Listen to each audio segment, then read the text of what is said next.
Salut, bienvenue dans ce nouveau cours de la langue Yemba. Aujourd'hui, nous allons voir les phrases interrogatives dans la langue Yemba.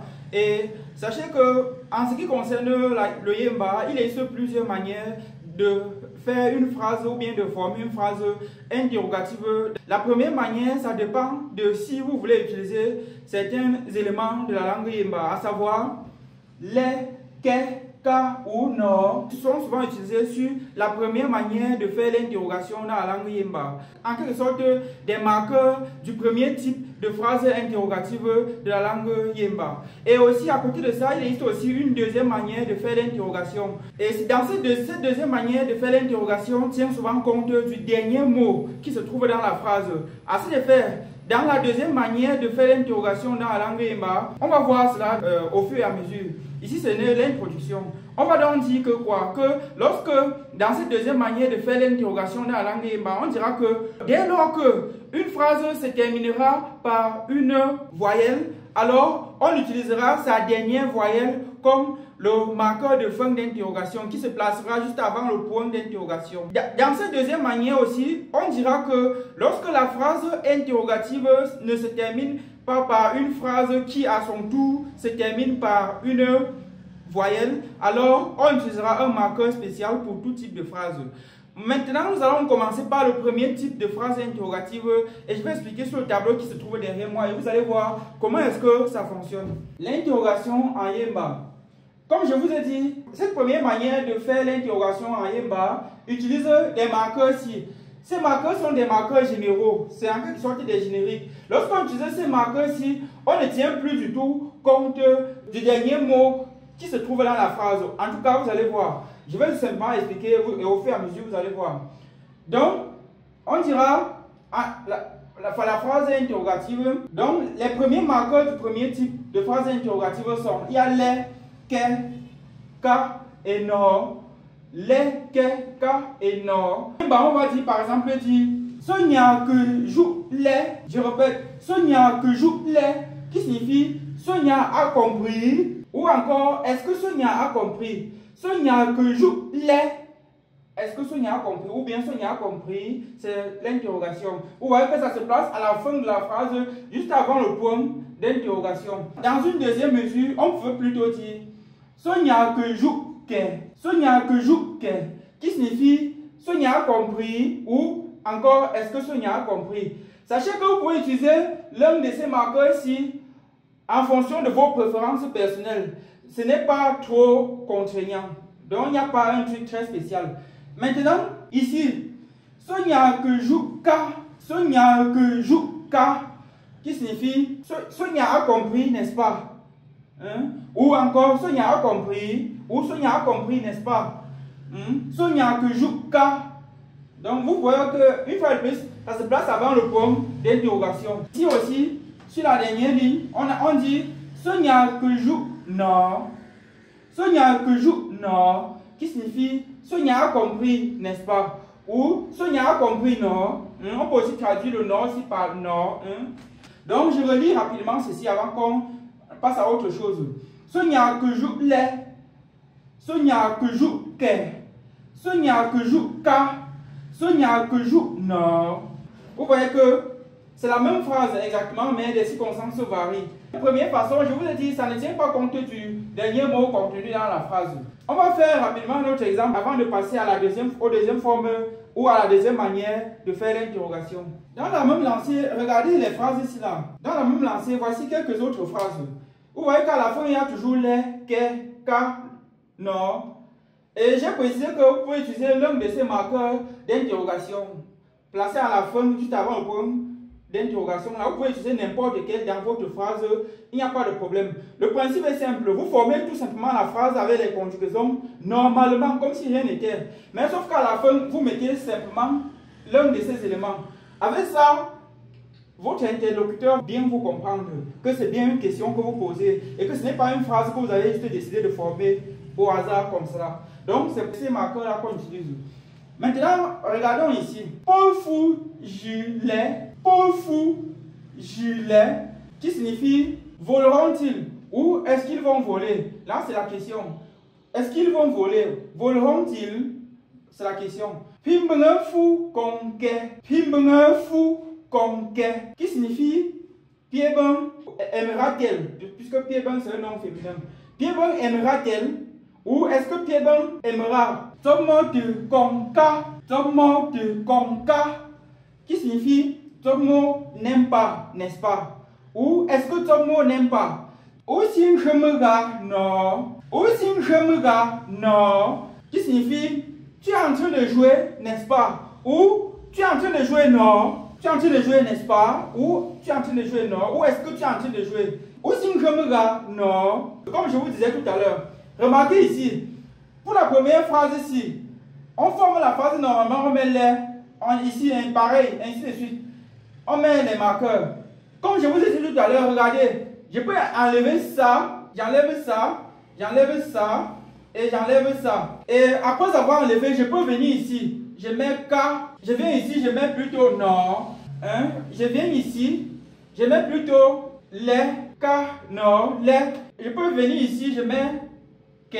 Et ça ne changera rien. C'est légitime si j'utilise ça. Donc je vous ai dit que le choix de l'un de ces marqueurs, c'est en fonction de celui qui parle. Vous pouvez choisir d'utiliser ça, ça, ça, ça ou ça. Donc je peux varier ça à la fin de la phrase comme vous voyez là. Ici on dira Pofu jika pimbengefu kong no tomo tu kong le usinchemera ke usinchemera ke. Vous voyez que j'ai varié. Je peux donc revenir simplement, effacer encore, venir ici, mettre encore comme ceci.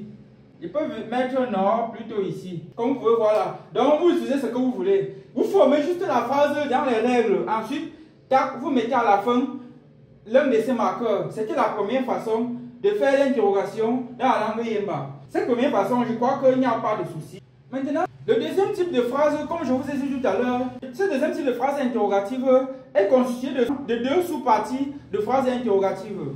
Déjà même que j'explique ça correctement dans le livre de grammaire. À la fin, là, vous allez voir le cours sur les phrases interrogatives. Je prends plus d'exemples dans le livre de grammaire. Donc, je disais que ce deuxième type de phrase interrogative est constitué de deux sous-types.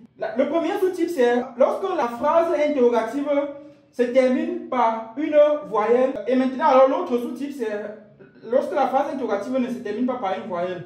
Je vais donc résumer cette petite partie en disant que quoi? Dans le deuxième type de phrase interrogative, il y a deux circonstances qui se produisent. La première circonstance, c'est lorsque le dernier mot, attention, le dernier mot de la phrase interrogative se termine par une voyelle. Et dans la langue Yemba, il y a 9 voyelles. Il y a A, il y a E, il y a U, il y a R. Bref, il y a des voyelles. Dans ce deuxième type, je précise bien, dans ce deuxième type de phrase interrogative, lorsque la phrase interrogative se termine par un mot et que le mot là, à son tour, se termine par l'une des 9 voyelles de l'alphabet de la langue Yemba, alors cette fois-ci, le marqueur de phrase interrogative sera maintenant que deux dernières voyelles là. Regardez, dans la phrase ici, le dernier mot c'est quoi? C'est mega. Mega, si se termine par A, vous voyez que le marqueur c'est A. C'est ça que je suis en train de dire. Dans cette deuxième phrase ici, voici O. O si c'est une voyelle. Alors, on utilise ça ici. Vous voyez là, comme ça. Maintenant ici, le dernier mot c'est ça. Il se termine par R, vous voyez qu'il se reporte là. Ainsi de suite. Il se termine ici par I, vous voyez qu'il se reporte là. Je disais donc quoi que lorsque dans ce deuxième type de phrase interrogative, le dernier mot se termine par une voyelle, alors le marqueur devient cette voyelle là. On la reporte simplement juste avant le point d'interrogation.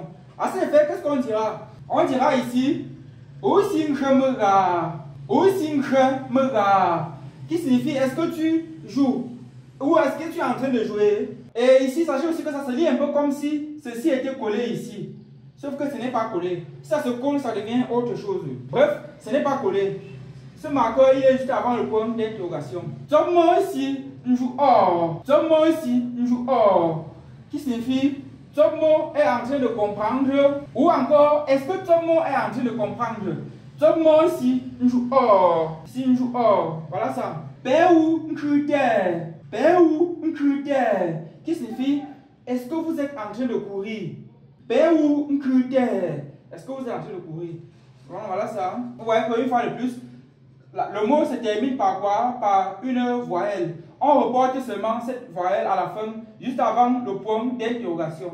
Atekon Medeti, Atekon Medeti, qui signifie elle n'aime pas le mariage.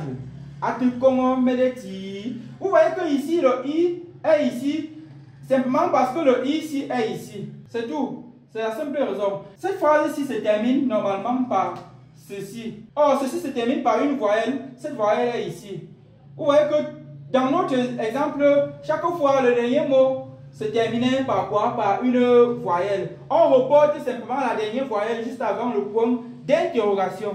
Voilà, c'était lorsque le mot se termine par une voyelle.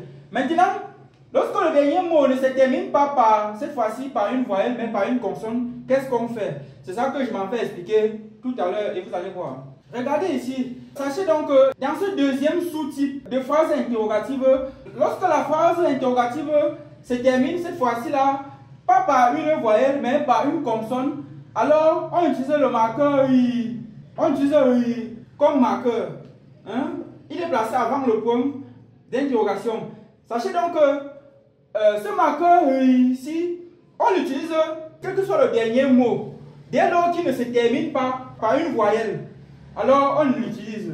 Donc il sera utilisé beaucoup de fois dans beaucoup de cas. Et la seule condition pour qu'on l'utilise ici, il faut que le dernier mot de la phrase interrogative ne soit pas une voyelle. Dès que ce n'est pas une voyelle, peu importe le dernier mot maintenant, on utilise vous regardez un peu ici. La petite phrase ici se termine par le E. Hein, la petite virgule ici, c'est le E. Ça se termine par ceci. Ici, la deuxième phrase ici se termine par quoi? Par P. Ça ne dépend donc pas d'une seule consonne. Dès lors que le dernier mot est une consonne, peu importe la consonne de l'alphabet de la langue Yemba, on utilise I. Remarquez ici. Ici c'est M, alors que ici c'est toujours I. Regardez. Bon, je précise une fois de plus, c'est beaucoup plus expliqué dans le livre de grammaire. Donc, je ne veux pas m'attarder à faire beaucoup trop d'exemples pour que il ne veut pas que le cours soit trop long. Donc, je vais seulement vous donner l'essentiel ici. Donc, regardez ici. Un fac joue I. Un fac joue I. Qui signifie qu'un fac comprend ou est-ce que qu'un fac comprend? La phrase ici, elle est au confirmatif présent, encore appelé à temporel. C'est le confirmatif présent. On pose une question, mais sur un angle de confirmation. Un fac joue I. Un fac joue I. Qui signifie est-ce que qu'un fac comprend ou qu'un fac comprend? Là, c'est la première phrase. Un fac court rapide. Un fac court rapide. Un fac court rapide. Qui signifie est-ce que qu'un fac repartira? Parce que ici c'est le verbe repartir. À ne pas confondre le verbe repartir qui est le rap au verbe le raptir. Le raptir c'est partager. Donc il y a une différence entre les deux. Le rap, repartir, et le raptir, partager. Donc ici on dit qu'un fac court rapide. Qui signifie est-ce que qu'un fac repartira? Ou zendemi. Ou zendemi. Qui signifie est-ce que tu connais Dieu? Est-ce que tu connais Dieu? Une fois de plus, la phrase ici au confirmatif présent. Est-ce que tu connais Dieu? J'ai dû en gros rapidement brosser les phrases interrogatives. Et on a dit que dans la langue Yemba, il existait deux grands types de phrases interrogatives. Le premier type utilisait les marqueurs les, que, ka et non. Et les, que, ka et non étaient utilisés. On pouvait choisir l'un ou l'autre pour utiliser. Sur maintenant le deuxième grand type de phrases interrogatives, on a vu qu'il y a deux catégories. La première catégorie était constituée des phrases qui se terminaient par un mot, que ce mot-là se termine par une voyelle. Et lorsque ça se terminait par une voyelle, alors on reportait tout simplement la dernière voyelle. Lorsque maintenant ça ne se terminait pas par une voyelle et que ça se terminait plutôt par une consonne, alors on utilisait quelle que soit la phrase. J'ai rapidement brossé. Et comme je vous ai dit, j'espère que le cours a été bien expliqué, que vous avez compris. Et si vous avez des questions, surtout n'hésitez pas dans les commentaires. On se dit à très bientôt pour un nouveau cours. Bye.